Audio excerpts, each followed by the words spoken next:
Hello, everyone. This is the Marquis MDB, Michael Debar. You know, when I'm traveling from Milan to Minsk, I'm listening to Tom and Zeus on Shout It Out Loudcast.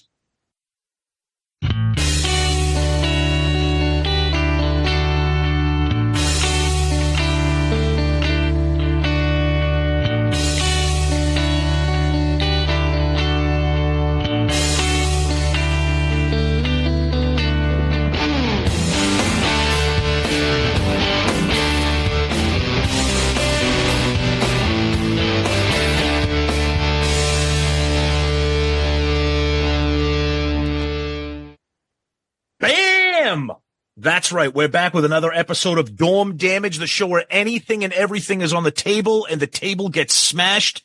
This week, we're here with episode 55 and a very awesome and cool special guest. Zeus, who's joining us this week? It's none other than Tuk Smith of Tuk Smith and the Restless Hearts. Tom, that's who we have coming in. It's awesome. This is one of the, I hate to say the word cool again, but this guy is just a cool guy. I mean, it was amazing. We shot the shit and had a friggin' blast with him. And we love his music. You're going to love the conversation. We talk Kiss, music in general, him, his band. It's awesome. Yeah, this is a fun one. I think you're going to like it and be surprised about where this conversation goes. So without further ado, Tuk Smith. All right. This week, our very special guest is a man who is responsible for proving that rock is not dead and it is alive and it is kicking ass. His latest EP, Ballad of a Misspent Youth, and his latest single and video for Glory Bound are all out now. And I'm telling you, they are spectacular.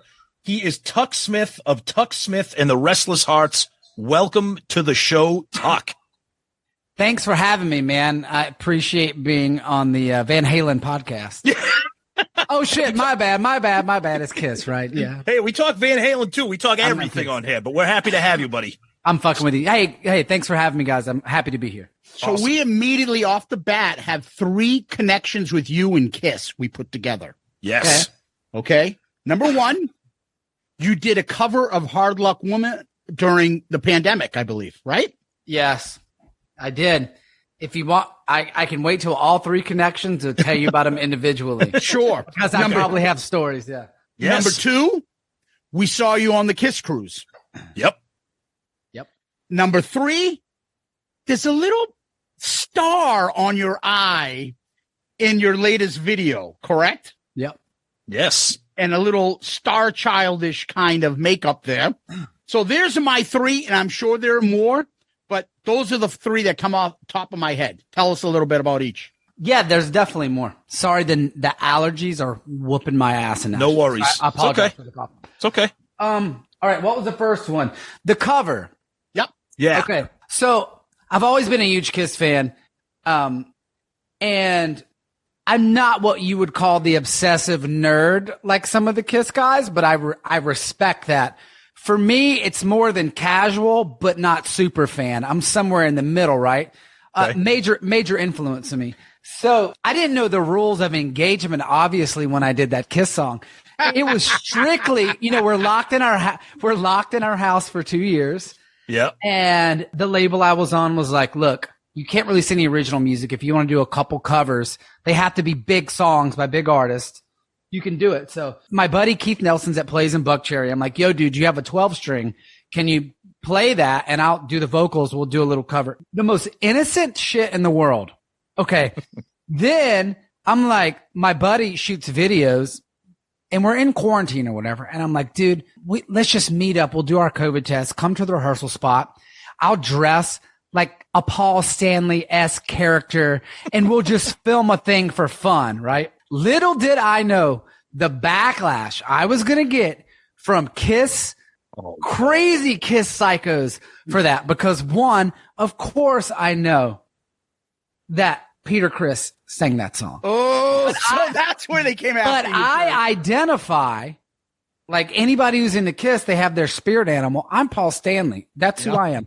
You might be somebody. You might be somebody else, right? So to me, I'm like, why would I dress up in my non-spirit animal? But the thing is, Paul Stanley wrote that composition. It was his song. Yeah. Correct. So I'm like, that'll be fine. It did not matter. The hell that was unleashed online. We can totally tell that shit. We know. You would think I directed their fucking mother, insulted their mother, disrespected them. I can believe it. So that will be my first and last hoorah into doing Kiss, because fuck this piece of shit. He should go back to flipping burgers. That makeup is terrible on his eye. I mean, I didn't take it serious, but they were so mad about the star. And I was like, dude, I put it on myself and I was like, this is pretty good. Yeah. Yeah. I was like, this is pretty good. I was like proud. That's anyways, awesome. So, I wouldn't change anything for the world. It was fucking awesome. But Yeah. you know, also what's funny, another Kiss connection, which is super funny, is my old band Biters. We were massive influence. Oh, yeah. Kiss. And we did the Kiss cruise as well. And, for Halloween, we did, a Kiss like tribute thing. We dressed up and we worked hard as fuck on the set, and we did like our original songs, but the first half of the set was like classic Kiss songs.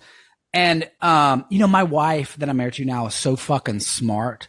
She just has like that sixth sense. You know how some women do? Mm-hmm. And I'm like, how am I going to trick this bitch? So during Halloween, dressed up as Paul Stanley in the middle of the set, I called her on stage and proposed to her in the Paul Stanley makeup. No way. Oh, yeah. That's amazing. Yeah. How fucking white trash is that? I mean, that's awesome. So there's like, her family's like, oh, how did it happen? It's like, yeah, well, he was fucking dressed as Paul Stanley on a concert. on a Kiss cruise. I love explaining the Kiss cruise to music or Kiss fans. What do you mean a Kiss cruise? What the hell is that all about? It's like, if you liked Kiss when you got on the boat. Oh, jeez. Oh, he's holding up a Paul Stanley boot. Well, this is what I wore. This is, these are like a couple $100, but I thought for the tribute, the most important part of the outfit is the boot, right? Yeah. So they're on display on my little studio right here at all times. Okay. Yeah. Anyways, you can tell I'm like, I have energy about this. I'm stoked to be here. So. Yeah, absolutely. Yeah. It's great. Yeah. We love the Kiss energy, but listen, we run a Kiss podcast. This is our 6th year. We have a funny little gimmick that we make fun of the comments that we'll get once in a while if we fuck up.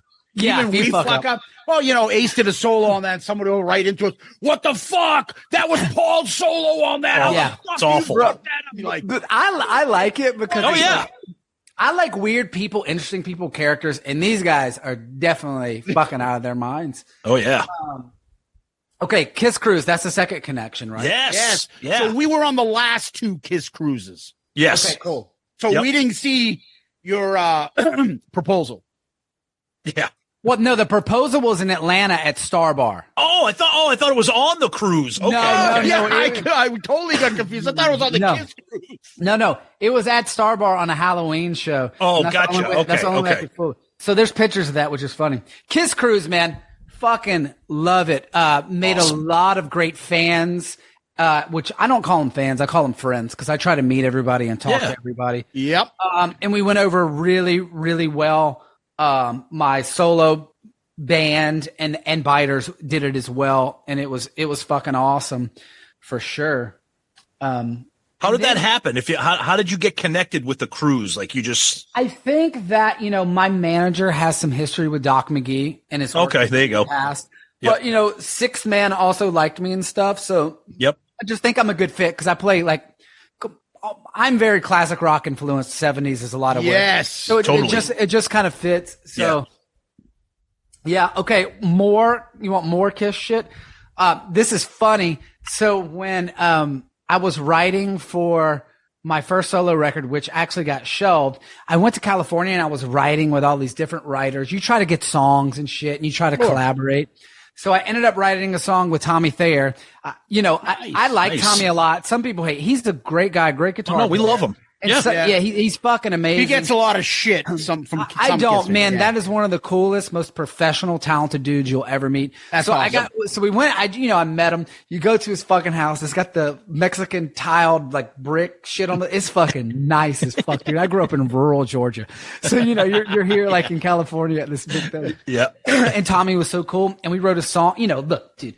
when you first meet me, some people don't know what to think or whatever.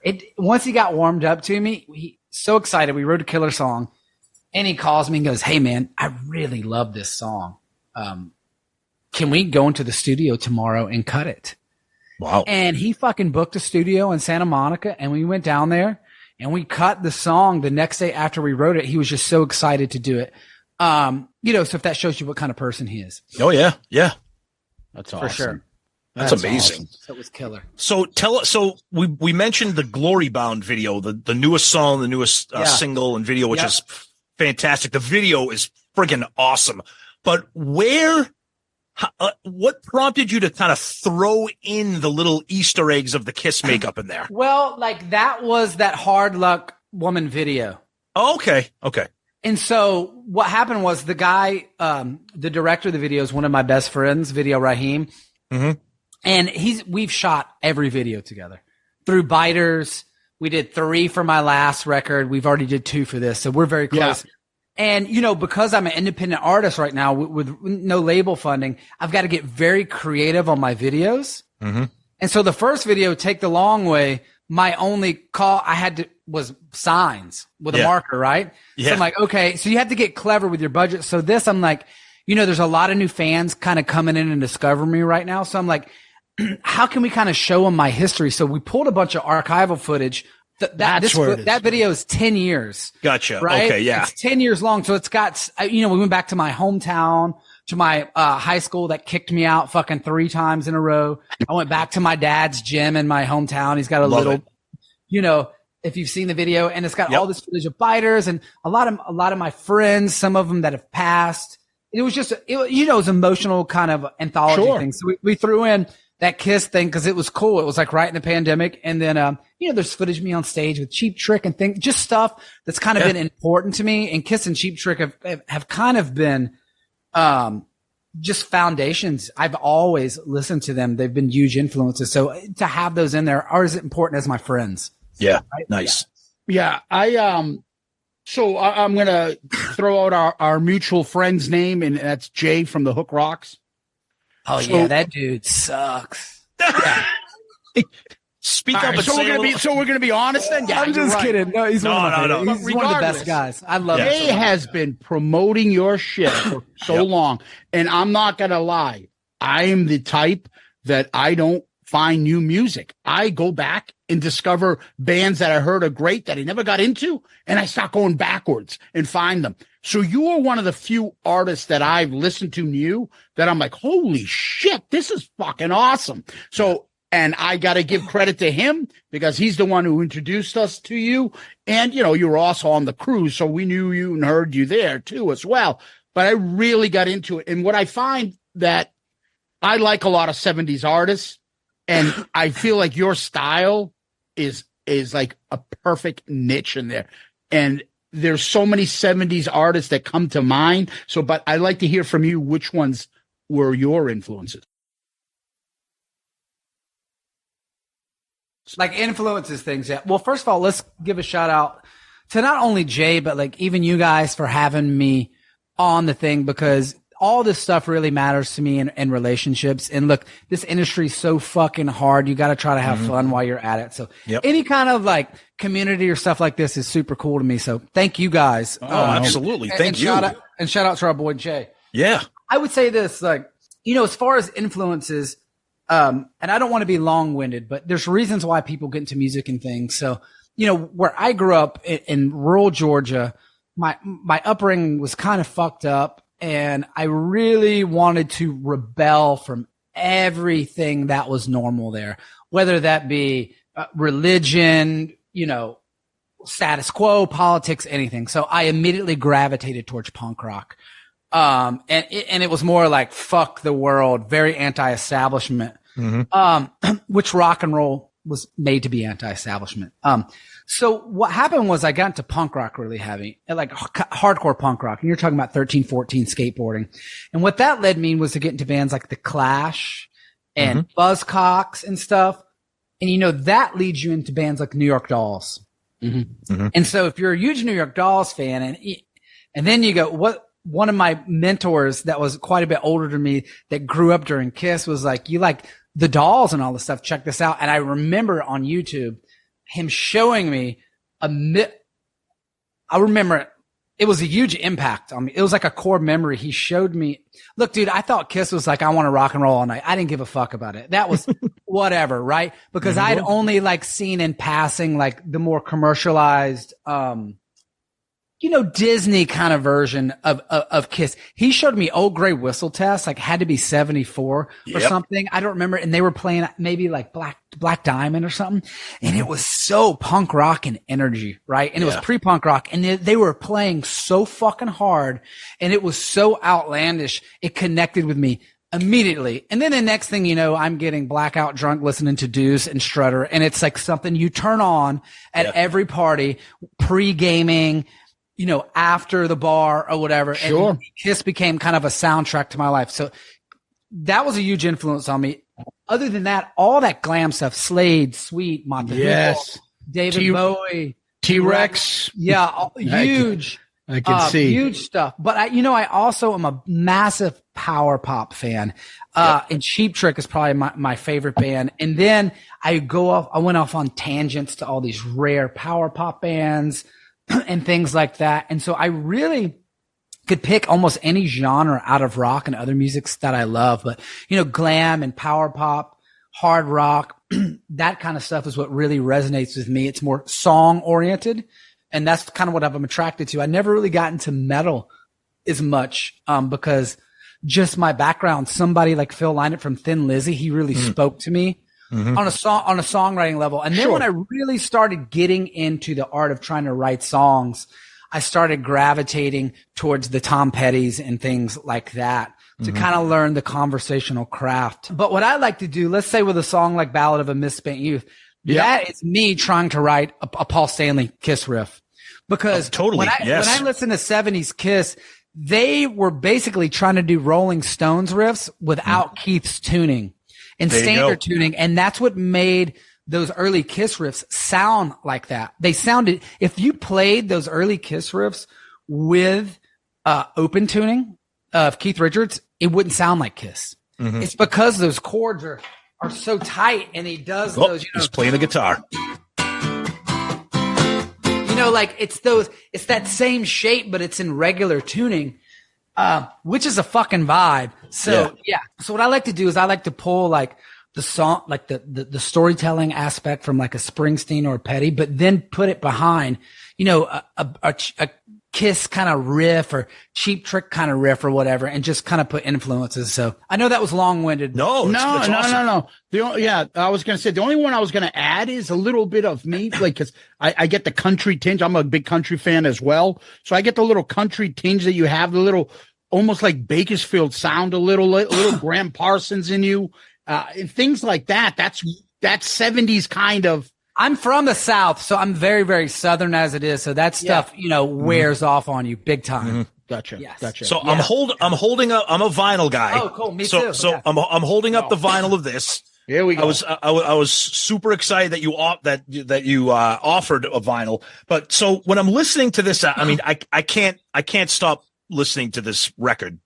Pretty much for the same reasons that you talk about it. It's got the power pop. You could totally feel and hear the Kiss and the Cheap Trick influences, and it's fantastic. But the thing that really attracted me to your sound and your music is that in this day and age, your style of music is so unusual for new and emerging artists, because everybody nowadays is metal or rock or that, and there are bands that I like that are in that genre that whether it's post grunge or it's metalcore or whatever. So to hear this, it really is a breath of fresh air when we're listening to it, and it just like it energizes you as a music fan to be like, holy shit, rock is alive and well. That's why I kind of gave you that at the intro, because even Gene Simmons will sometimes, rock is dead, this and that. We talk about, but I love that you are making this kind of music, and I really think it's spectacular. That's one of the reasons why we wanted to have you on the show, was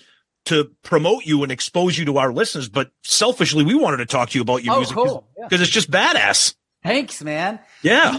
It's like right, and I can really speak about the rock and roll scene in particular. I could probably speak about the music industry because I'm involved in it, but yeah, right now we're in a weird place in rock because it's not as popular as it used to be, but people want it to come back. Yep. But right now, instead of artists, and what I mean by artists are like fucking weirdos and outcasts that started bands. Traditionally, they drove culture, right? If you go listen to any band, they're fucking weirdos, right? Or something's wrong with them, and they drove the culture. You could even go from Kurt Cobain to Bob Dylan. It don't fucking matter. Right now, because of social media, we're in a consumer-driven culture, right? Because you can go online and go and voice your opinion, right? And there's not as much money. So labels aren't developing artists like they used to. I talk about this all the time. Somebody like John Mellencamp had to put out several albums before he broke. Even like Bowie didn't really get big till like Young Americans. Like Ziggy Stardust, that didn't really break him in the States. So it was a development over 2 albums, 3, 4, 5. That doesn't exist anymore, right? Yeah. So now what you have is the consumer there, and this is nothing against the consumer. And this is kind of a controversial opinion, but when the consumer drives the culture, you're going to get very palatable, vanilla, straight down the middle things. They have to be super familiar and almost familiar to the point where it's satire. And so basically the influences of a lot of new rock bands are really only pulling from 4, maybe 5 of the biggest bands in the world. They're not stepping out. You're going to have your Led Zeppelin, Aerosmith, Guns N' Roses, Motley Crue, and really that's it. And because that's what the common non-music nerd like us knows. They really only a lot of know the mainstream. And so a lot of these bands are going, fuck, if I want to be liked or seen, I need to sound like something that's so fucking familiar. It almost sounds like a parody. And I just think we're in a weird space of rock right now. I can't help that I am a record collector and like things that aren't popular right now. Does that mean I'm going to go and try to sound like what's popular? I just can't do it. I'm allergic to the bullshit. So I tell people I'm like operating my own food truck in the corner of the fucking parking lot. And if you want to try something different, it's over here. It's that is one of the most perfect analysis of what's going on in music because like Zeus, I mean, sometimes admittedly, I'm a little bit more flexible with newer music, but I find myself listening to whether it's my vinyl collection or Spotify, it's all 70s, 80s, and 90s bands. Very few, if any, new bands. And that's not because I'm not interested in new rock. It's just because, like what you said, Tuck, these bands are parroting their influences rather than trying to do something original like you are. You've been influenced by Kiss and Cheap Trick, but you're not parroting them. You're using them as a you know, kind of like an engine to make the music that you make, and you're original. All these bands, whether it's at a festival or, you know, whatever, it's very difficult to tell them apart from each other. And I think that's a shame. I think you nailed it. Right. I mean, look, even in like that, and I'm not here to like throw shade or be rude or anything. No, go ahead. To me, these are just my truths. Now, yeah, look, dude, I'm going to be the first one. I've been or am guilty of a lot of the stuff I bitch and complain about. And so I try to be aware. Look, I'm not going to sit here and deny that I haven't ripped off Thin Lizzy like a motherfucker. But the difference is I'm not going on stage with an afro playing bass, talking in an Irish accent, right? Right. Some of this shit is they're taking it so far. But when you go look at reactions to consumers, they'll go, you guys sound exactly like so-and-so band. That's awesome.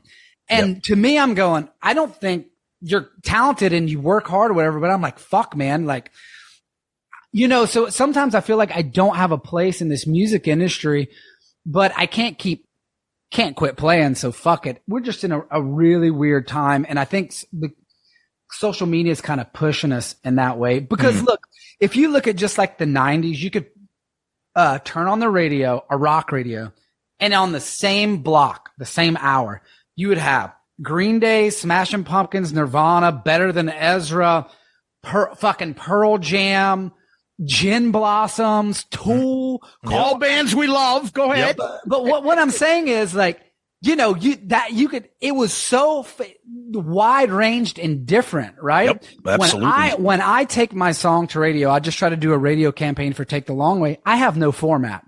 There is no format. There's an active rock format. And then there's like an alternative format. For me, for active rock, they like me. I'm too bubblegum, cause it's all like, yeah, whoa, yeah.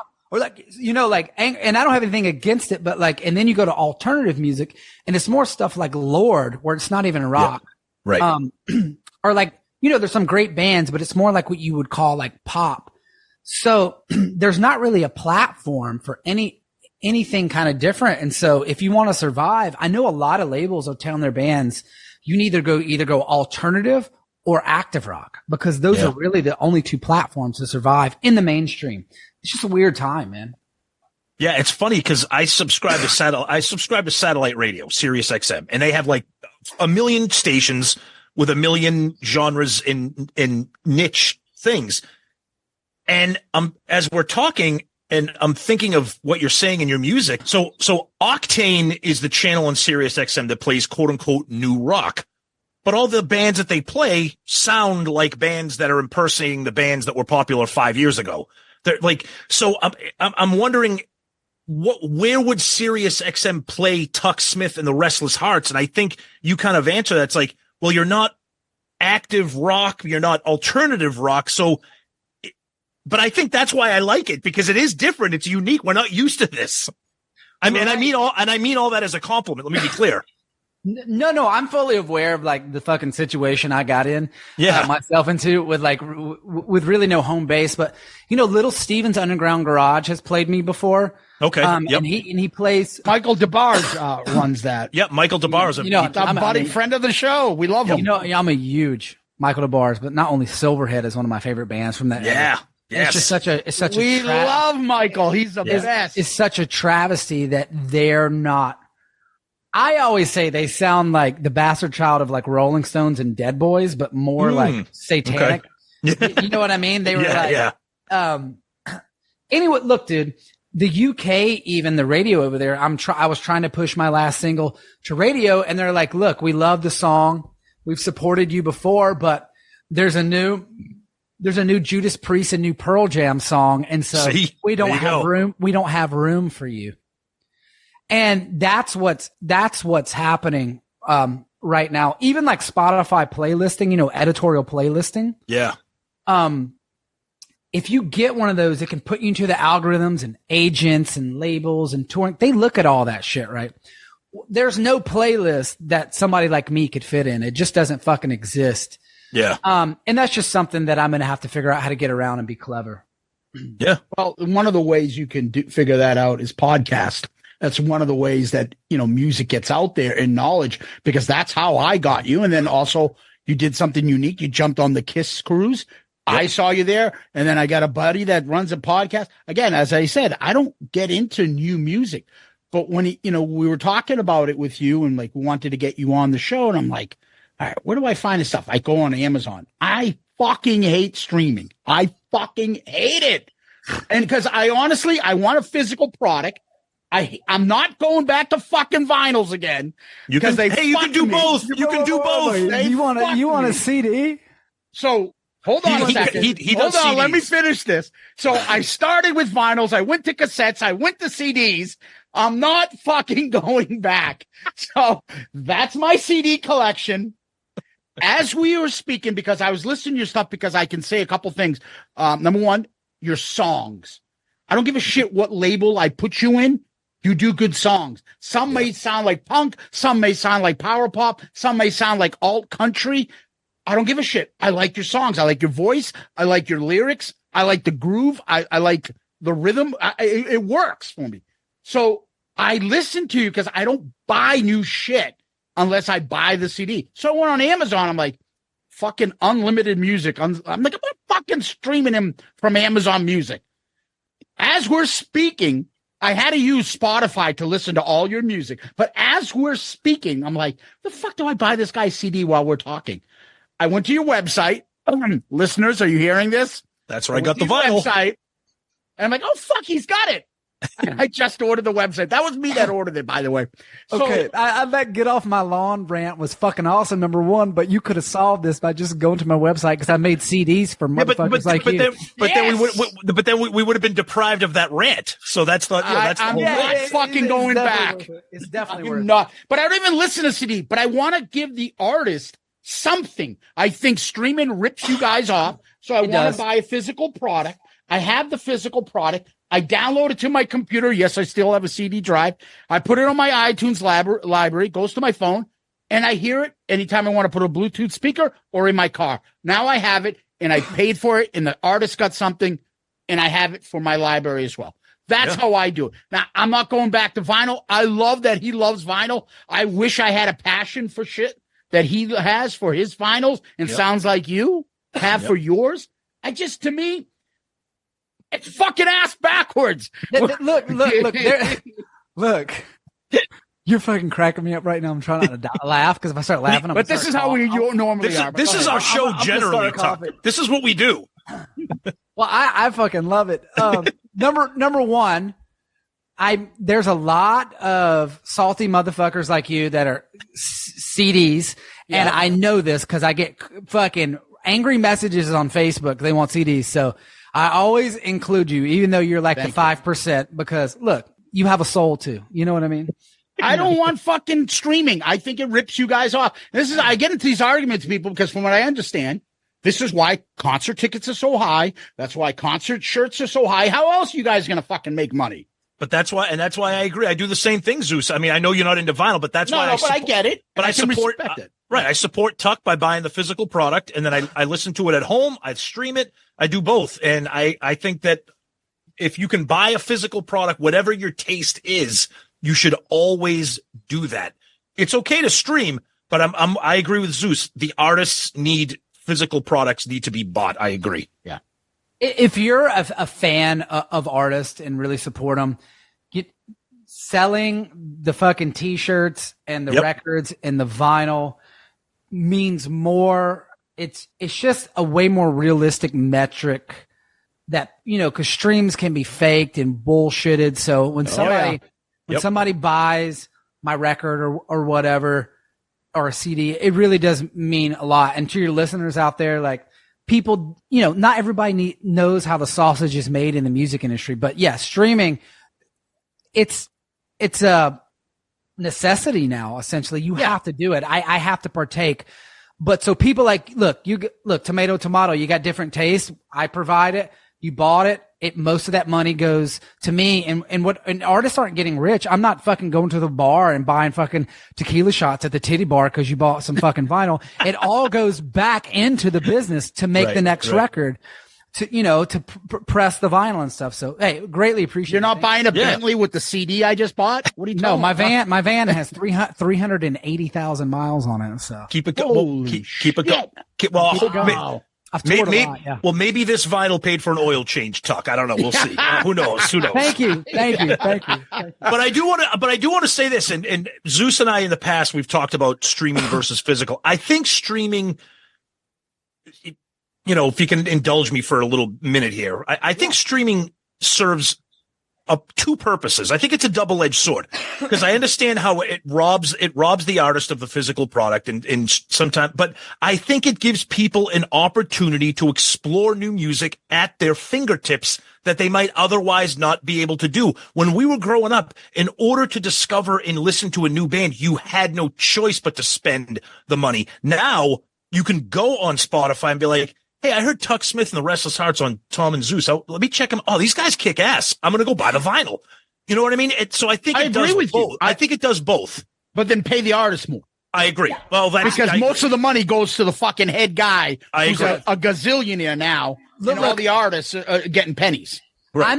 I'm not anti-streaming because look, you can't fight technology, right? It's happening. Correct. Right. I use Spotify to reference mixes a lot when I'm working with the artist. So I'm not hating it, but look, Netflix puts out all these fucking original movies constantly with millions and millions of dollars that they make. There's money being made off streaming. Totally. People are getting rich. Yep. The bigger artists are getting rich, of course, because they're getting millions and billions of streams. But the thing is, somebody like me, my music will not get heard because there's paywalls. You have to, in the old days, you would go fucking hire a hooker to give a hand job to a radio DJ or some shit. Now you've got to like wrong profession. Yeah. Well, it's not anymore, buddy. So yeah, you're good. Yeah. Fuck. If you want me to pay a hooker to give you a back rub, I'll do that. Yeah. Back rub. That's it. Wait until we stop recording. We'll get into those details. That's all. That's all. When we visit you in Nashville, you can hook us up. Yeah, I don't know any hookers, but I'll find one for you. Don't worry.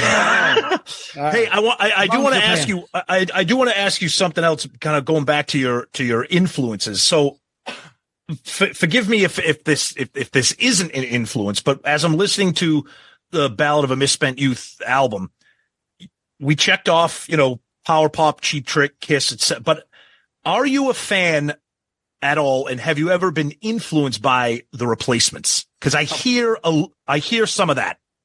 I'm a huge Paul Westerberg Replacements fan. Yeah, okay. And what's funny is, he covered Kiss and a lot of other classic rock That's bands. Right.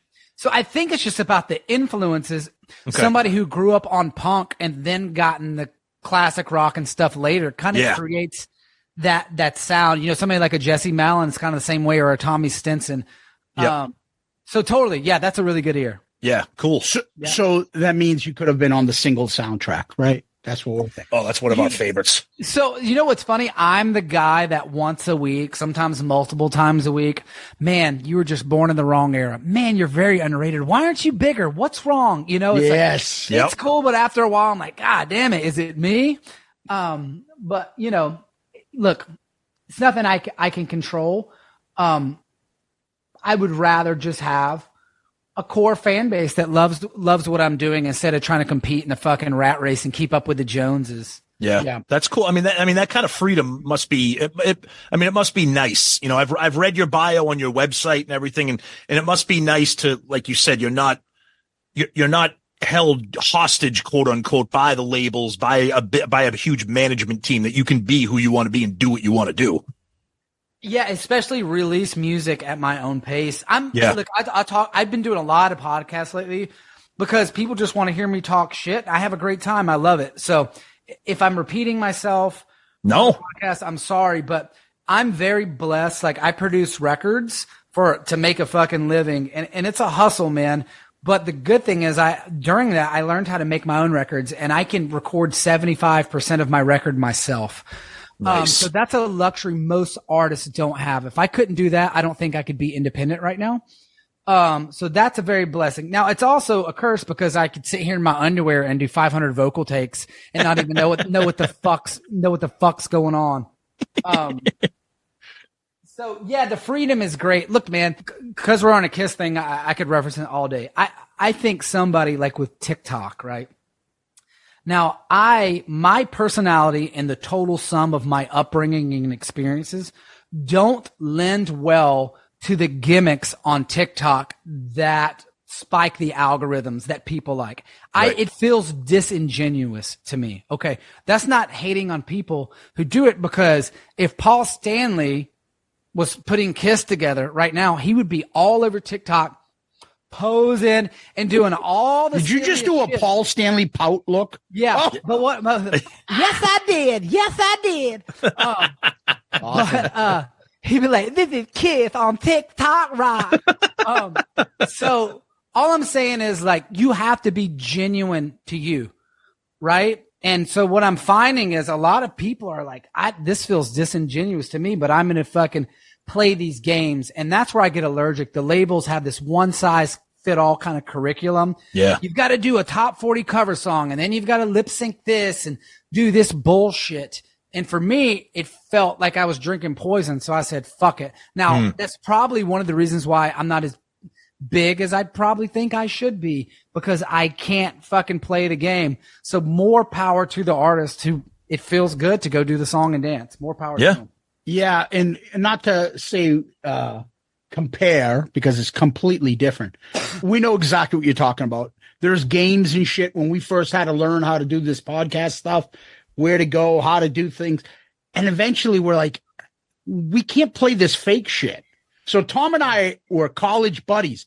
with the same fucking stupid, childish humor. And the same short temper. And like we joke about it, like we fucking hate everybody, but we love everybody at the same time. Now, let me ask you this: you guys drink? Oh yeah. Oh, Have you guys ever got drunk and just beat the fuck out of each other? not of each other. Not of each other. But y'all are bash brothers, like tag team. Just we have the same mentality, and we just have no tolerance for stupidity and bullshit. Well, I think that's grown up in our listeners love it because they know we'll go on rants all the time about bullshit, and they get us off our chest. Before I let you go, I have to mention one thing. One of my favorite fucking songs I've heard, and God knows how long, is "Everybody Loves You When You're Dead." I fucking love it. I love that song. If you didn't tell me any better, I would say, oh, that's a classic rock song, Rod Stewart in the 70s, and he's just covering it. I wouldn't know. I would think like somebody like that wrote it. I'm super humble and grateful, but I feel like some of the songs I wrote, if they were in a different climate, could have been like almost evergreens. And I don't have an ego, but like when I wrote that song, I'm like, this is a fucking classic. Oh, I agree with you. It's a great song. And I put it out and nobody gave a fuck.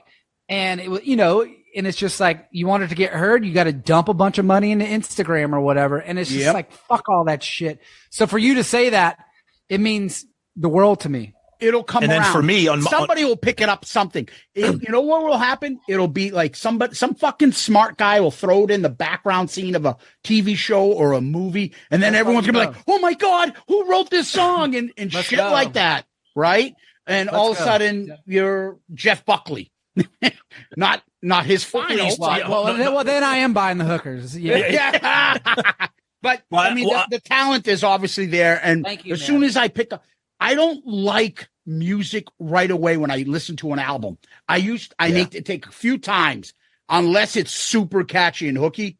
Holy shit, your music is that. And so to win over this fucking curmudgeon, you got something going, buddy. I'm gonna take it that is that one of the highest compliments. You should. Because I'm a grouchy motherfucker. You should because he doesn't like new music at all, ever.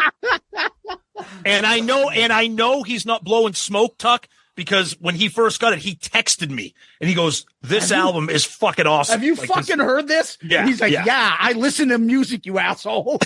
So what you're saying is I fucking romanticized the Boston Bridge troll with my lullabies. I don't know if it's a Boston Bridge, the Zakem Bridge. That's what it's called. The Boston. Well, I like the alliteration, the Boston Bridge troll. Well, when are you going to be touring up in this area so you can say it to our face and we can see and share those pops? Okay, so one thing about me is I like, instead of acting like everything is good all the time and doing some fake bullshit, I just like telling the truth. It's funnier. Do it. I can't Boston. I can't. I love Boston. I cannot get a booking agent to fucking return my emails, call me back, take me on. I can't get anybody to book me. I've been my last agency, CAA, dropped me from the roster. They said I was fucking unbookable and I need somebody that can put me back in the clubs. What? I was dumped by the agency. I don't know, dude. I'm pretty easy to work with. What you see is what you get. I don't fucking know. I would love to. I like playing the Middle East.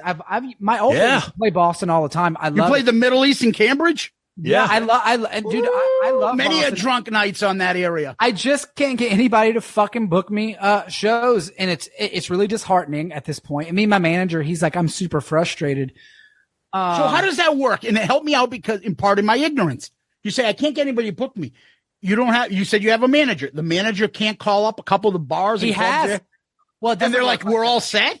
No, it doesn't work like that. I wish it was that easy. That's why I want you to explain it to me. Shows right now, because there's a lot of venues have closed and you're doing like clubs and things. You've got to book about 4, 5, 6 months ahead of time. And you've got to have the contacts and you've got to do the negotiations. Is it a door deal? And to route a tour, you've got to put a bunch of stuff on hold. And it's a lot of moving parts. And it's not in my bandwidth to do. And it's not really what a manager does, book shows. So I get it. You know what I mean? So and the thing is, I've toured, people come to my shows, but right now, a lot of these booking agencies, the rosters are loaded, infested with buy-on bands. And I mean buy-on bands like that will pay to go out to open for a band in 200 cap clubs. And what that's doing is it's taken away from artists like me that really aren't in the financial position, that don't come from that kind of money or have that financial backing. So a lot of the stuff, rock and roll has became a hobby for rich kids. Yes. Which is I'm not hating once again, but like, if you have bills and other things, you can't compete if somebody goes, I'm going to pay 10 grand. The thing is, the headlining artist, gas is more expensive. Hotels are double. Food is double. These headlining artists need to make money too. So if they're like, fuck, dude, I've got to pay bills and a family, I'm going to take this buy-on artist.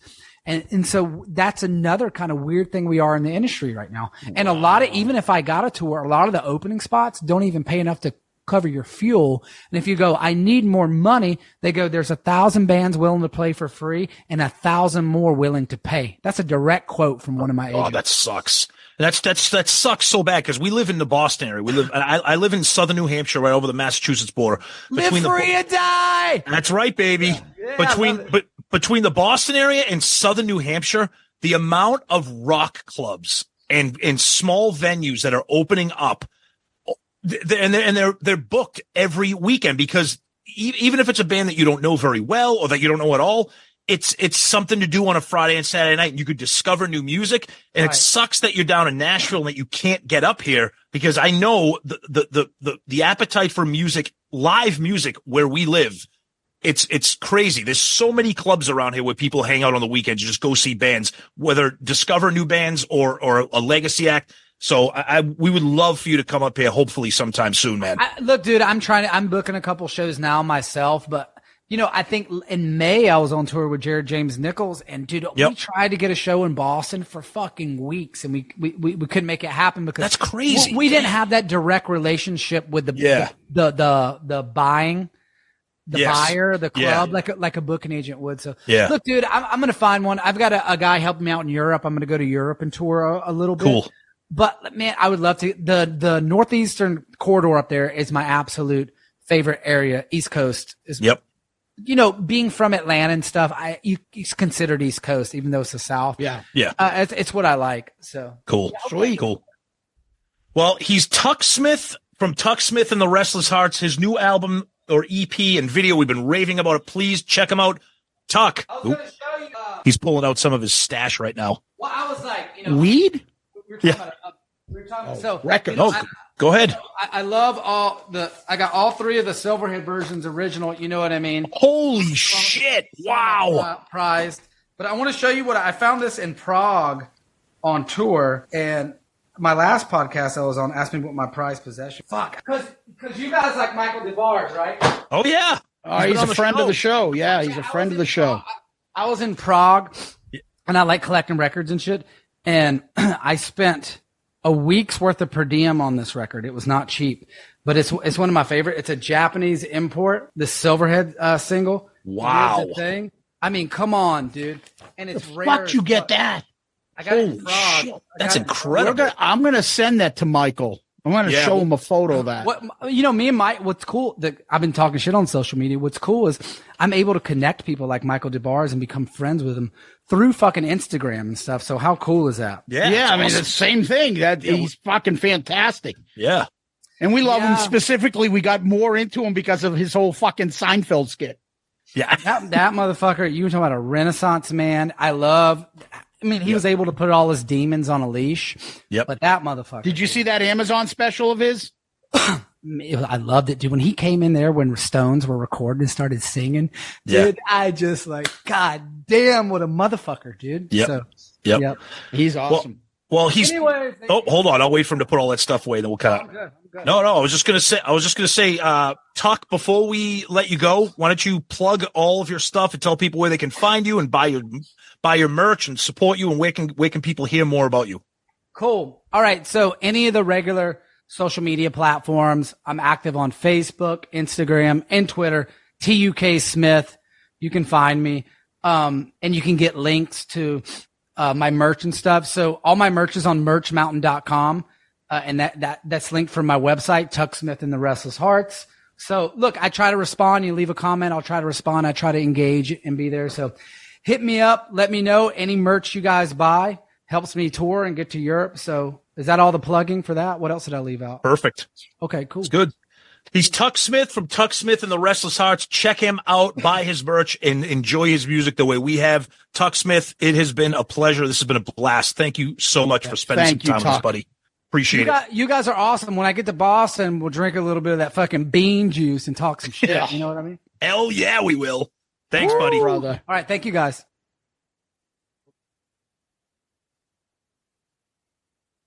Tom, that was Tuk Smith. Thoughts? Oh, it was great. He was awesome. I love it. Just so honest, such like a refreshing type of interview. Not that we don't love all the people that we have on here for interviews, but a guy that kind of understands what's going on in the music world and how challenging it is, especially with his genre of music. You know, it's a unique genre of music for this day and age, and he explains that. We love his record. We're not just saying that. We bought his record or his CD even before we had him booked as a guest. So it's fantastic stuff. It's classic old school. It's great. He was great. Of course, the Kiss talk was awesome. So very, very cool and fun interview with him. Yeah, I actually ended up buying it while I was on talking with you guys from his website because I was playing Spotify. So yeah, he's a great listen. You'll like the songs. It's like the singer-songwriter type of talent, and he's just different. And if you listen, if you like rock and roll songs and just good music, you're really going to get a kick out of him. And plus, there's a Kiss connection, and he's a fun, crazy, and lovable guy. So absolutely, yep. All right. Till next time. Peace out, Girl Scout.